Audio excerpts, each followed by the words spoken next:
Bismillahirrahmanirrahim. Alhamdulillahirabbil alamin.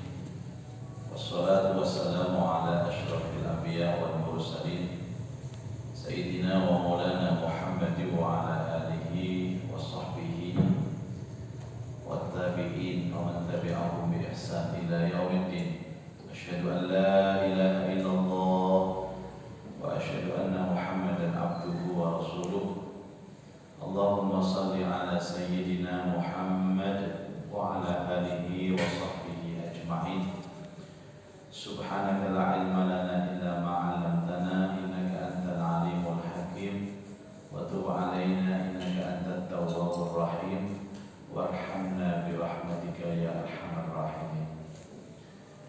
Ilahana anta maqsuduna wa ridhaka matlubuna wa ilmuka bi hawaiji dinina wa dunyana wa ukhrana. Hasbuna an su'alina bi qira'atil Fatihatil mu'azzamah wa ayatikal karimah wa da'awatikal mustajabah wa bis salawati ala nabiyyika Muhammadin sallallahu alaihi wasallam ta'abbudan wa taqarruban ilaika tawassulan wa hadiyatan ila hadratin nabiyil mustafa Muhammadin sallallahu alaihi wasallam wa liqadai hajatina wa hajatikum khasatan hajati istaya jamaah masjid baiti jannati. Semoga diberikan kekuatan iman, kekuatan Islam, semoga diberikan istiqomah, semoga diberikan sehat walafiat, kemudahan atas semua urusan, dikabulkan semua hajat. Mudah-mudahan keluarganya menjadi sakinah, mawaddah, warahmah, umurnya barokah, hartanya barokah, rezekinya barokah, anak turunnya barokah, dan nanti kembali kepada Allah dengan membawa husnul khatimah. Al-Fatihah.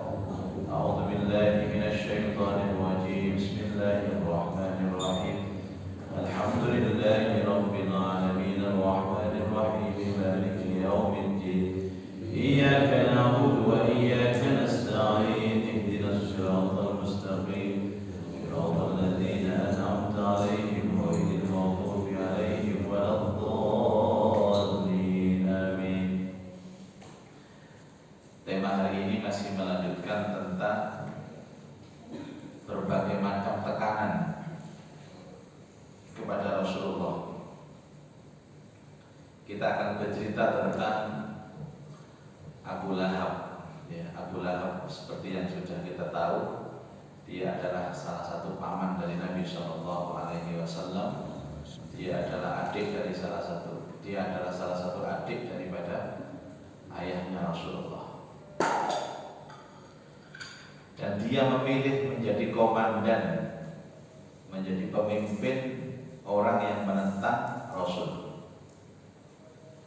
Biasanya kalau orang itu ada kepentingan, maka dia itu ingin tampil Bapak Ibu.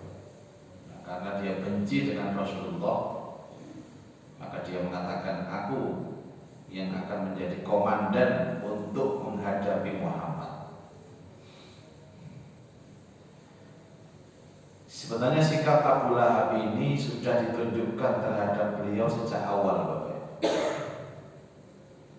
Sebelum orang-orang Quraisy yang bertindak, dan dulu sudah pernah disampaikan bagaimana ketika Rasulullah pertama kali mengumpulkan keluarganya, yaitu Bani Hashim, dan apa yang dilakukan oleh Rasulullah di Bukit Sofa juga ditentang oleh Abu Lahab. Dan di dalam beberapa riwayat disebutkan bahwa tatkala di sofa itulah Abu Lahab memungut sebuah batu dan menimpukkan kepada Rasul. Tidak hanya ucapan-ucapan kotor yang dialamatkan kepada Rasul, disawati waktu. Sama disawati waktu, nanti kira-kira menang apa tersebut. Kalau salah waktu tak balas, salah pinggis Pak Min. Ya. Tapi ada peristiwa yang luar biasa Bapak Ibu. Apa? Sebelum terjadi itu, Abu Lahab sudah menikahkan kedua anaknya.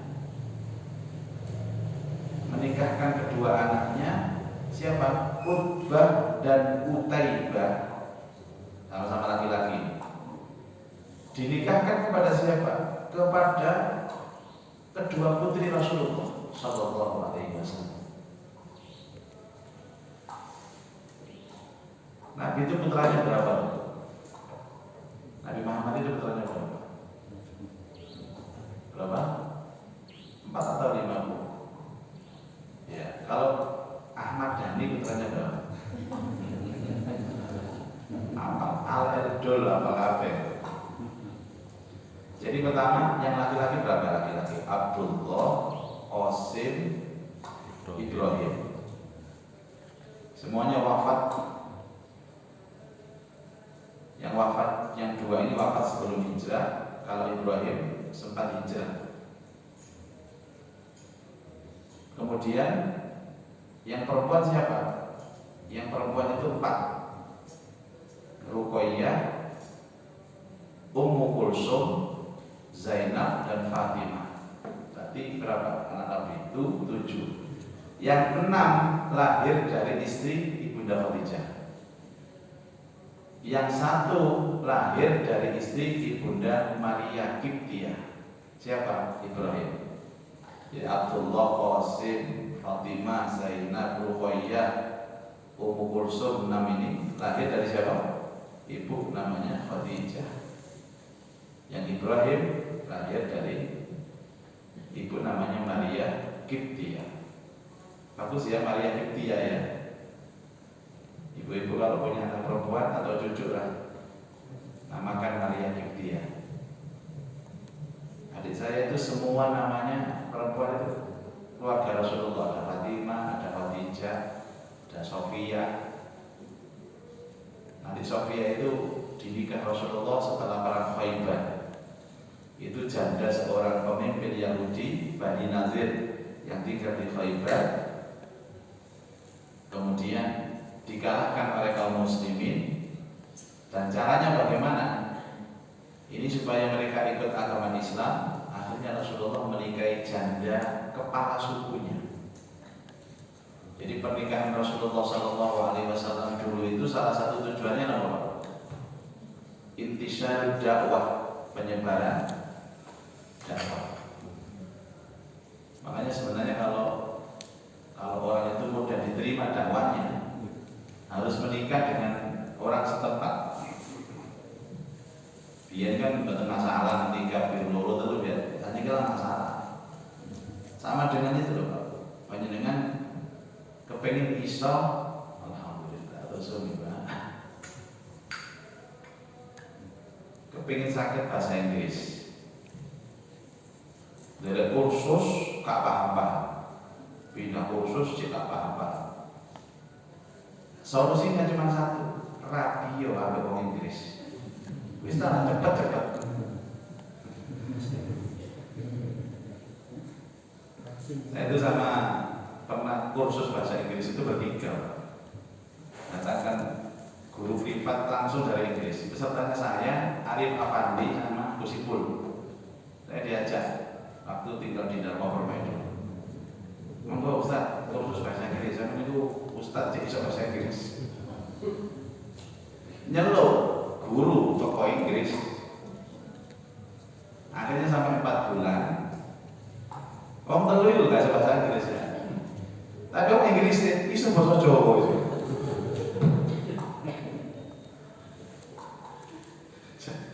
Cari wong Inggris itu cara ngeter. Saya ngajari sampean itu kan gak bahasa Inggris. Aku sih bisa bahasa Jawa. Tetanggulan motor.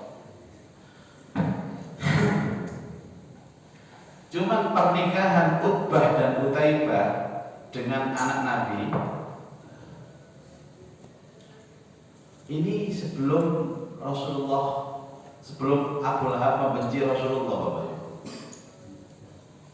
Saya kan pernah bercerita, Nabi itu sebelum diutus, sebelum turun Quran itu dicintai banyak orang. Termasuk Abu Lahab ini sangat mencintai Nabi sebelum diangkat menjadi Rasul. Sebelum usia 40 tahun. Lah, sehingga ditanya, apa alasan mereka membenci Rasulullah? Tidak ketemu. Apalagi alasan personal ya, alasan fisik, alasan akhlak, alasan pribadi Nabi. cinta. Bukti cinta, Abu Lahab itu ambil mantu yang tidak lain adalah anaknya Nabi. Jadi ada dua pemahaman Bapak Ibu. Abu Lahab sebagai pamannya Nabi, Abu Lahab itu besannya Nabi. Baru tahu kan ya? Baru tahu ya kalau besannya Nabi. Kan nggak diundang waktu besanan itu. Namanya anak Nabi yang dinikah itu Ruqayyah sama Ummu Kulsum. Ruqayyah menikah dengan Utbah, Ummu Kulsum menikah dengan Utaibah. Nah dia ini masih belia Bapak Ibu. Zaman dulu itu memang menikah itu perempuan itu kecil-kecil, usia 15 tahun, 16 tahun. Ibu saya menikah dengan ayah itu usia 15 tahun. Ayah usia 30 tahun, terpaut 15 tahun. Dulu itu biasa. Coba tanya camat atau apa di Sememi dulu itu anak perempuan yang nikahnya 15 tahun, 16 tahun. Kalau ada perempuan, gadis menikah di atas 20 tahun, wis jadi perawan tua. Di atas 20 tahun, saat ini boten biasa. Arek wedok nikah 20 tahun, 30 tahun itu biasa. Dulu enggak ada. Makanya kadang-kadang kemarin itu saya itu Pak khotbah nikah, ceramah nikah. Ada seorang gadis ini usianya sekitar 22 tahun. Terus ada seorang mbak-mbak di sebelahnya. Terus saya tanya, mbak ini kakaknya yang nikah ini? Loh boten, saya ibunya. Loh saya usia berapa? Saya 35 tahun. Loh anaknya 21 tahun. Loh anak umur? Enggak, anak kandung. Loh kok bisa? Saya dulu menikahnya usia 12 tahun.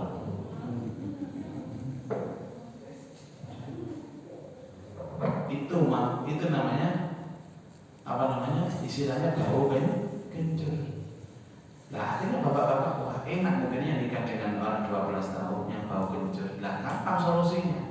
Bapak-bapak beli kencur, istrinya suruh makan kencur, akhirnya bau kencur. Sama dengan seorang suami ingin supaya menikah dengan seorang mahasiswi, gampang, suruh saja istrinya kuliah lagi, maka Anda akan menikah dengan seorang mahasiswi. Ini tip yang aman Bapak, aman ya. Mulai serius itu. Tapi setelah ada konflik benci sama Rasulullah, Abu Lahab ini memerintahkan untuk menceraikan. Anaknya diperintahkan untuk menceraikan istrinya. Jadi cerai, gara-gara gap itu cerai.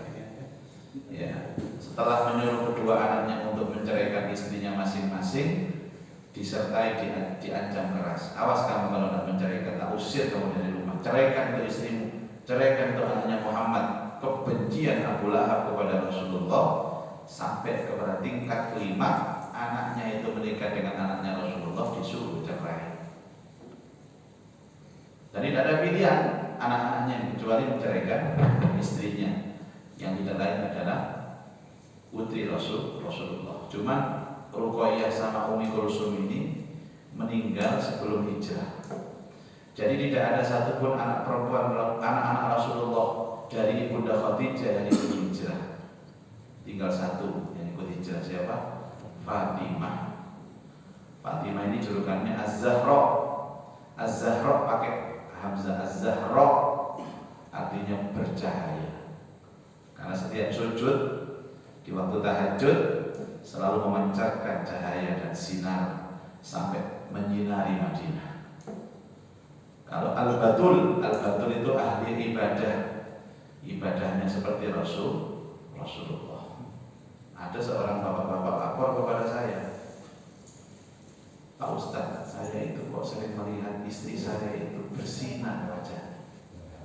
Di balik selimutnya itu kok ada cahaya. Apakah juga Az-Zahra istri saya? Terus saya jawab, bukan Pak. Itu karena pantulan sinar dari HP-nya istrinya. Dia sedang WhatsApp-an sama kawan-kawannya.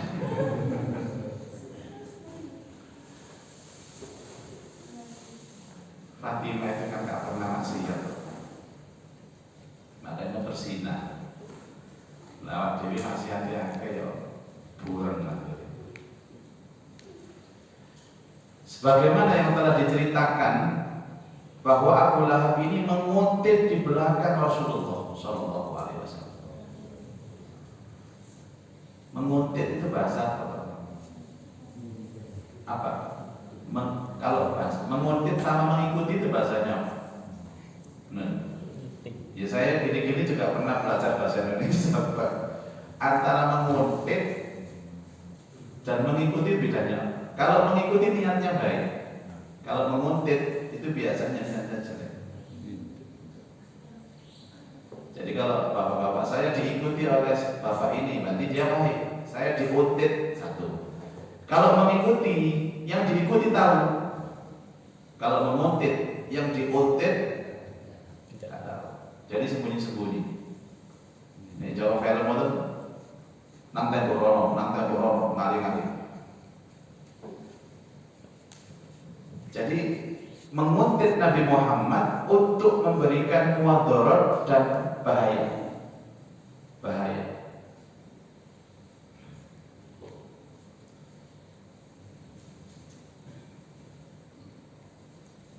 Pada musim haji untuk mendustakan beliau. Ini kan rencana ada musim haji, Bapak Ibu. Haji yang dimaksud ini haji yang mengikuti Ibrahim, belum haji yang disampaikan Nabi. Nabi belum mengajarkan haji. Jadi haji itu adalah sebuah ritual yang sudah ada jauh sebelum Rasulullah lahir. Bukan haji yang kemudian syariatnya Rasulullah, beda loh Bapak Ibu. Karena haji pada saat Rasulullah, Nabi sudah pindah ke Madinah. Dan itu terjadi di tahun berapa? Haji itu tahun berapa? Tahun 10 Ba'dal Hijrah. 10 Ba'dal Hijrah. 10 setelah pindah ke Madinah. Pokoknya kedaan mungkin, kedaan rotok-rotok apal ngoten nggih Pak nggih. Jadi tak nonton wong niku. Nabi ku haji ini tahun piro, Cak? Nih, elingku lahirnya tahun gajah. Kemungkinan tahun macan beli haji. Loh, belara karu-karuan ada.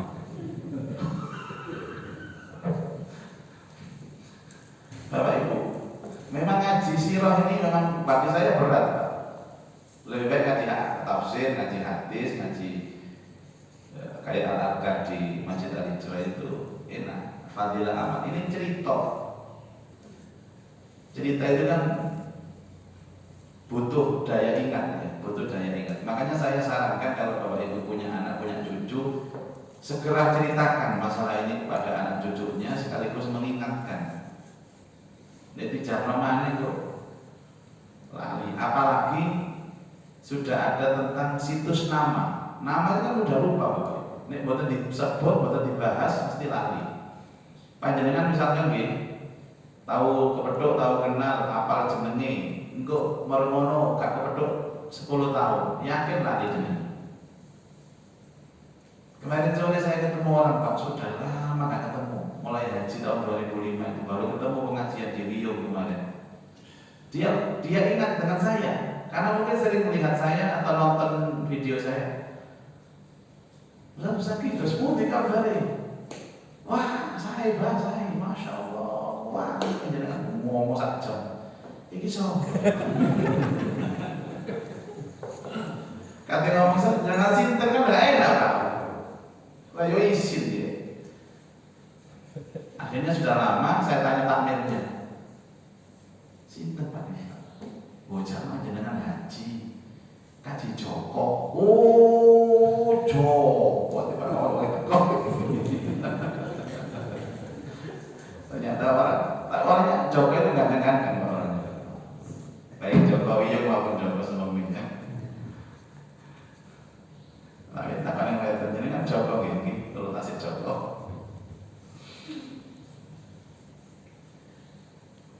Tariq bin Abdullah Al-Muharibi meriwayatkan bahwa tidak hanya mendustakan Nabi Abu Lahab, tetapi juga melempari beliau dengan batu hingga sempat membuat kedua tumit beliau berdarah. Jadi maksudnya orang yang datang ke Mekah untuk haji itu jangan sampai ketemu Muhammad, jangan sampai ngobrol sama Muhammad, jangan sampai mendengarkan ceramahnya Muhammad. Kalau mereka sampai itu, wes jelas katut ada Muhammad. Itu keyakinannya Abu Lahab. Jadi sebenarnya Abu Lahab itu Pak, di hati kecilnya itu tahu kalau Muhammad itu benar, yang disampaikan itu benar. Dan orang yang mendengarkan ceramah Muhammad mesti katut, ngerti Abu Lahab. Makanya dengan segala upaya dia menghadang itu, bahkan dilempari batu sampai tumitnya berdarah. Abu Lahab itu punya istri namanya Ummu Jamil. Cinta itu Ummu Jamil, apik jenenge. Anaknya Harb. Harb ini anaknya Umayyah. Umayyah ini saudaranya Abu Sufyan. Tidak kalah bencinya istri Abu Lahab ini kepada Rasulullah dengan cara memerangi beliau lebih daripada suaminya. Nek ngilokno luwih nyelekit timbang Abu Lahab. Yo wedok. Wedok kuwi tukaran kok gila sampean. Kau dalu kok dikirimi video ambek apa jenenge kanca kula. Judulnya gede, resiko punya 3 istri. Jambak-jambak. Wih, ya Allah, kasih itu rasanya memang. Jadi tahu. Ngene rek. Ya Allah, wedok udah tukang ngene buat jamaah niki buat. Iku jelas gak tau ngaji belas itu. Ya Allah. Makanya kalau bapak-bapak itu bersiteru itu mendamaikannya mudah. Karena bapak-bapak menggunakan akal. Yang susah itu ibu-ibu kalau bersiteru Pak. Karena menggunakan rasa. Baperan ibu-ibu. Iku uangnya nih insyaallah. Ini bapak-bapak dikai pengertian. Gimana Pak? Gimana Pak? Ayo saya kumpul. Gampang ibu-ibu. Gimana Bu? Meneng. Satunya, gimana Bu? Yo meneng. Akhirnya Buya kabarin hari urusannya.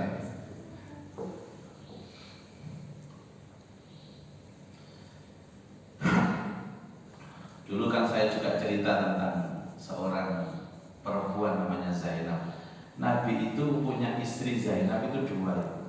Satunya Zainab binti Jahshin, 2 Zainab binti Huzaimah.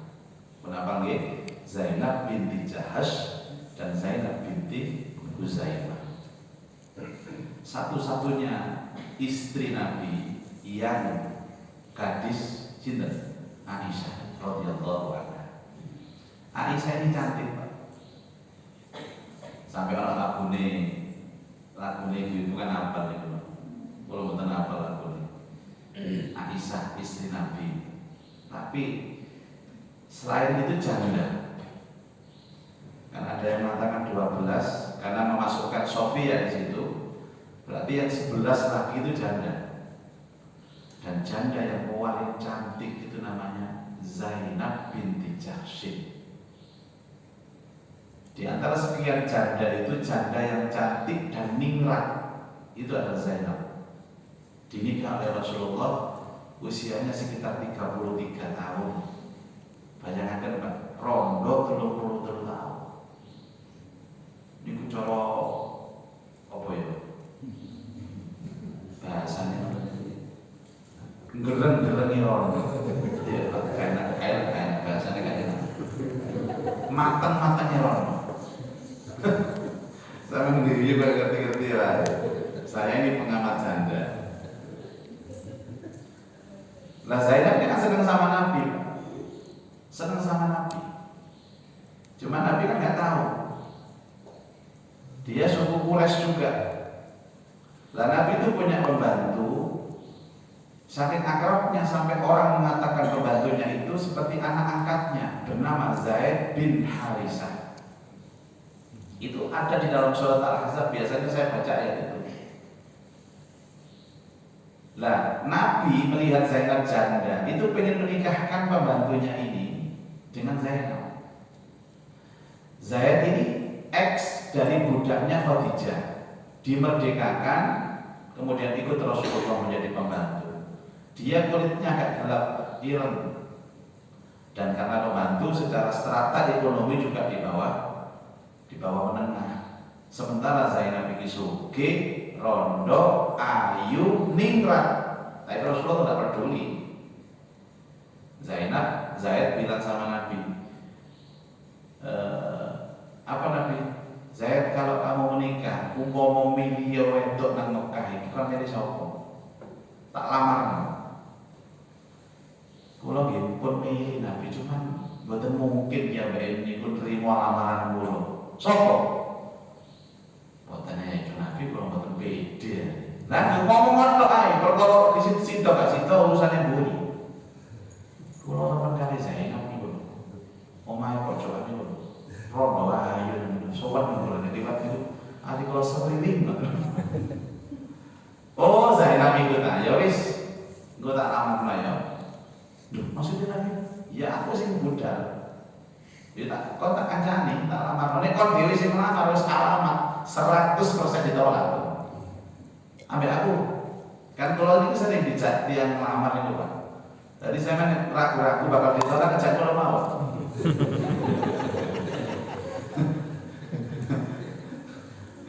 Bahasa marketing terus gitu. Akhirnya Nabi menyuruh orang untuk datang ke rumah Zainab. Nah, datanglah orang ke rumah Zainab. Cuman Zainab ini salah paham. Zainab itu mengira yang bakal melamar itu Rasulullah untuk dinikah oleh Rasulullah. Ya sebenarnya gak ngerti yang melamar Nabi untuk dinikah pembantunya. Budal suatu hari ditemani Pak D-nya Zainab. Rasulullah mengatakan, wahai Pak D, saya datang ke sini untuk melamar Zainab. Zainab kan mendengarkan di balik tirai itu. Soal Nabi, ya Allah, akhirnya cita-citaku menjadi istri Nabi tercapai. Tapi bukan untuk saya Pak D, untuk pembantu saya Zaid bin Harisah. Langsung delok Zainab. Loh, kan Nabi sing rapi aku. Jahet. Betul Zaid jahet. Kecewa Bapak Ibu. Akhirnya Pak D-nya pertama, Zainab gimana? Kamu sudah mendengar kata-kata ini? Kau gelem tak? Zainab itu sudah menolak Bapak Ibu, menolak, tapi belum ngomong. Jibril datang kepada Rasulullah dan membacakan satu ayat di dalam surat Al-Ahzab, wa ma kana lil mu'minin wa la mu'minatin idza qadallahu wa rasuluhu amran ay yakuna lahumul khiyaratu min amrihim wa may ya'sillaha wa rasulahu faqad dhalla dhalalan mubina. Tidaklah seorang mukmin laki-laki dan seorang mukmin perempuan yang telah ditetapkan oleh Allah dan Rasulullah tentang hukum, tentang satu urusan, kecuali dia harus menerima itu. Tidak ada pilihan lagi, karena kalau dia menolak, maka dia telah mengingkari Allah, mengingkari Rasulullah, maksiat kepada Allah, maksiat kepada Rasulullah. Dan kalau sudah maksiat, faqad dhalla dhalalan mubina, sungguh benar-benar sesat dengan kesesatan yang nyata. Mendengar ayat ini Zainab maklekep, gak bisa ngomong. Kalian nolak apa? Ya sudah, saya terima atas nama Allah dan atas nama Rasulullah. Karena senang ambek jahet, malah pertama itu kagelem diutik belas. Lambi kurang kepitulas. Yang lambi ini kurang kepitulas. Jahet itu buka si ono lambi ini, buka ono mana sampai suka tek-tek lambi itu. Itu gambaran mula Bapak. Mboten cerita niku mboten kok ngoten. Cuma saking angel nembus malam pertama itu. Masyaallah. Ini tak diceritani sama teman-teman ini bab ini senang. Ini bab koyo dakwah koyo ngantuk. Makane guru sira niki kudu ngerti sejarah Pak. Ya sejarah mono, sejarah ngene ngoten. Niki diterusaken ceritane Pak. Nggih, sing kudu diterusaken. Masalah Abu Lahab, masalah Zainab. Karo-karo nih. Ya Allah. Bapak Ibu sekalian, akhirnya sampai seminggu Gak gelem diodek terus. Tidak mau disentuh Bapak. Akhirnya Zaid itu kemudian lapor kepada Rasulullah SAW dalam sebuah hadis, ya Rasulullah, seminggu ini sudah saya menikah dengan Zainab, tapi dia tidak mau disentuh sama sekali. Apa? Kiraan Nabi meneng tok, bidek tok, ngadep tembok tok, kula disikuri mau. Kadang-kadang kalau ini kita odek disenggerang. Oh, ya. Bagaimana kalau saya ceraikan saja Zainab? Jangan, tunggu seminggu lagi. Nek adek seminggu, kok koyo ngono modele pegatan ada.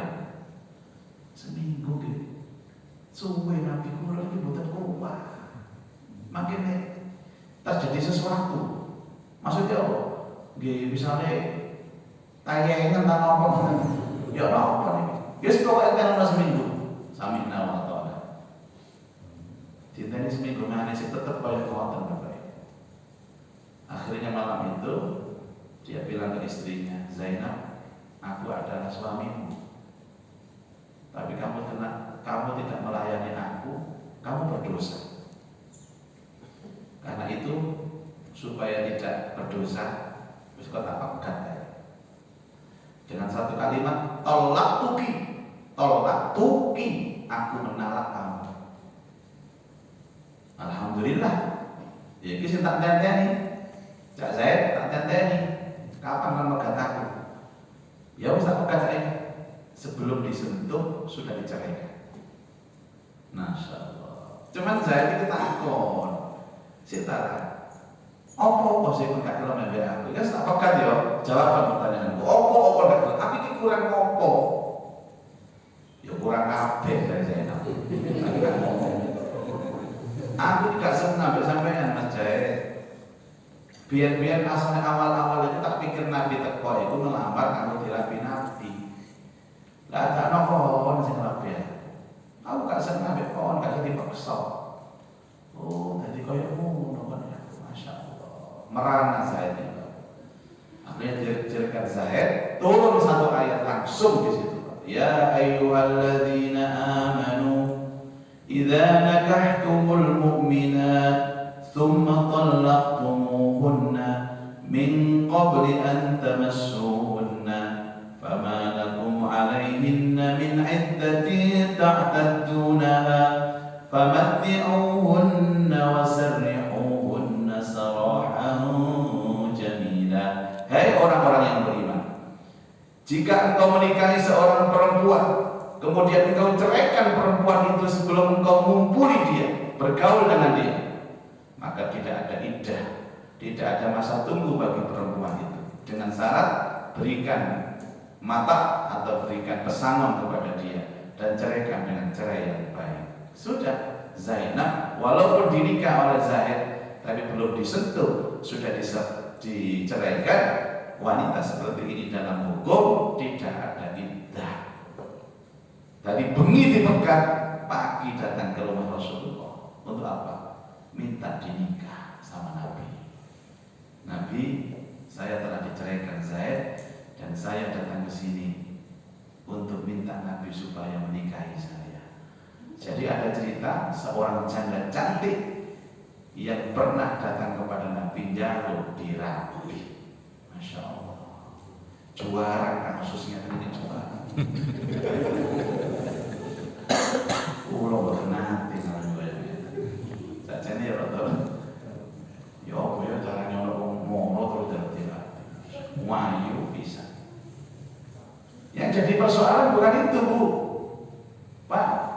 Yang jadi persoalan waktu Zainab datang ke rumah Rasulullah itu di sampingnya ada Aisyah, istri Nabi. Ini tak cerita no gegeran itu ya kira ceritanya. Sama tuh kan nyambung tau. Aisyah ada di sampingnya.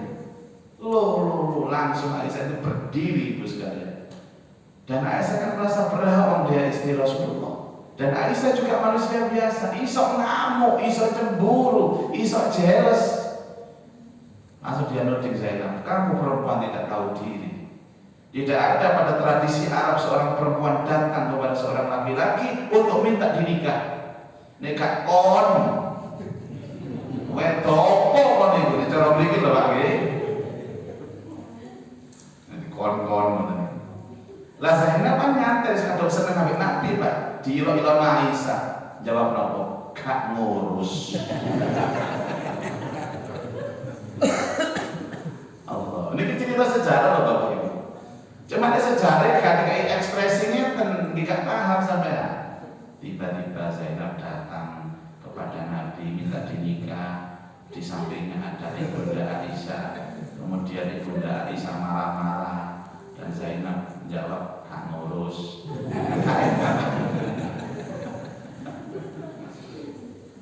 Apa yang dilakukan Nabi? Kan ini pelajaran Bapak Ibu. Nabi itu diam. Ini pelajaran. Nek orang wong wedok loro geger, ojo ngomong, ojo ikut campur. Apa dicakar? Wis jar-jar. Akhirnya Jibril datang. Enaknya Nabi itu. Ono masalah Jibril teko. Ono masalah Jibril datang itu membawa ayat yang isi ayat itu mengizinkan Rasulullah Sallallahu Alaihi Wasallam untuk menikahi Zainab di depan Aisyah. Akhirnya Rasulullah Aisyah sabar menggosip. Barusan Jibril datang kepada saya dan menyampaikan satu ayat yang ayat itu isinya mengizinkan aku untuk menikahi Zainab. Bagaimana pendapatmu Aisyah? Aisyah itu walaupun bercemburu, hatinya itu penuh dengan iman dan takwa. Jawab, pilihan Nabi adalah pilihan Allah. Dan pilihan Allah pasti yang terbaik. Monggo. Monggo. Tapi ada gaya alasan loh Pak. Gue sampai ngomong ini, Mama, aku mendapatkan wahyu. Sangat sombong. Gue jadi alasan. Gue ngajak jalan aku man, salah Jibril. Jibril sih ngomong. Itu salah satu cerita Pak, ya. Jadi ada 12 istri Nabi. Saya mensarikan cerita ini dari sebuah buku yang nanti kalau panjenengan penasaran dengan cerita-cerita yang lain, judul bukunya adalah Hujuratun Nabi, bilik-bilik cinta Rasulullah bersama para istrinya. Luar biasa Bapak. Saya itu suka hafal kalau membaca ayat buku itu. Tapi saya jamin sampai ketika beli buku itu gak kira dibaca. Karena sama senengannya kalau ceritanya. Nggih kula sing maca, kula sing cerita. Saya tambahkan sedikit. Sampai kemudian dijuluki apa Bapak Ibu? Istrinya Abu Lahab ini apa? Wanita yang sok berkuasa. Itu pernah menghadang Rasulullah pakai batu, menghadang Rasulullah pakai duri. Ummu Jamil, panjang lidah, banyak menipu, suka memfitnah dan suka menyalakan bara api permusuhan untuk melawan Rasulullah Shallallahu Alaihi Wasallam, sampai Allah mensifati istrinya Abu Lahab ini hammalatal hatab. Hammalatal hatab disebut apa? Pembawa kayu bakar. Pembawa kayu bakar. Suatu ketika dia mendengar adanya Al-Quran tentang dirinya. Jadi surat Al-Lahab itu turunkan untuk Abu Lahab sama istrinya. Tabbat yada Abi Lahab wa tab ma aghna, sampai terakhir itu isinya itu nyindir Abu Lahab sama istrinya. Suatu ketika Rasulullah SAW berada di depan Ka'bah bersama Abu Bakar As-Siddiq. Dia datang membawa segenggam batu. Kemudian selagi dia sudah berada di depannya Abu Lahab ini, akhirnya Jibril datang menutupi pandangan Abu Lahab. Jadi yang dilihat oleh Abu Lahab itu bukan Rasul, tapi Abu Bakar. Dia bertanya, Abu Bakar, mana kawanmu? Mana Muhammad? Katanya dia menyindirku. Katanya ada ayat turun, ngilok-ngilok no aku. Abu Bakar diam saja. Dan dia bilang kepada Rasulullah, Nabi, wong iki lho aneh. Wong sampean jejerku kok doleki sampean. Rasulullah mengatakan, Allah telah menutup matanya untuk bisa melihat aku. Jadi disindir dengan tabat yada Abi Lahab wa tab, itu Abu Lahab tidak terima. Kemudian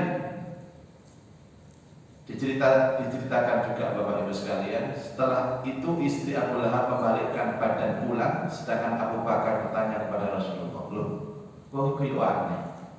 Wong panjenengan Anda kok tidak nampak?" Itu cara Allah melindungi Rasulullah. Masih banyak cerita Bapak Ibu, insya Allah akan kita ceritakan dalam kesempatan yang akan datang.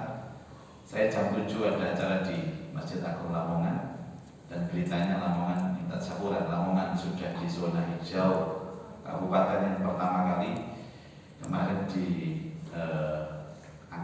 levelnya adalah Lamongan. Lamongan ini tidak ada satupun yang kena corona dan sudah menjadi level 1 zona hijau. Surabaya masih level 2. Level 2 itu masih rata-rata pedes. Level 1 tak pedes. Nanti saya ada acara dengan Pak Bupati nanti jam 7 insya Allah. Mudah-mudahan apa yang saya sampaikan sesuai ilmu dan hidayah, kita mendapatkan ilmu yang manfaat di dunia dan akhirat. Al-Fatihah.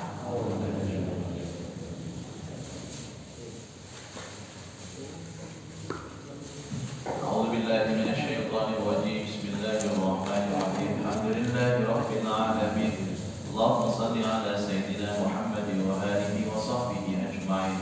اللهم انفعنا بما علمتنا وعلمنا ما ينفعنا وزدنا علما نافعا. اللهم ارزقنا فهم النبيين وحفظ المرسلين وإلهام الملائكة المقربين برحمتك يا أرحم الراحمين.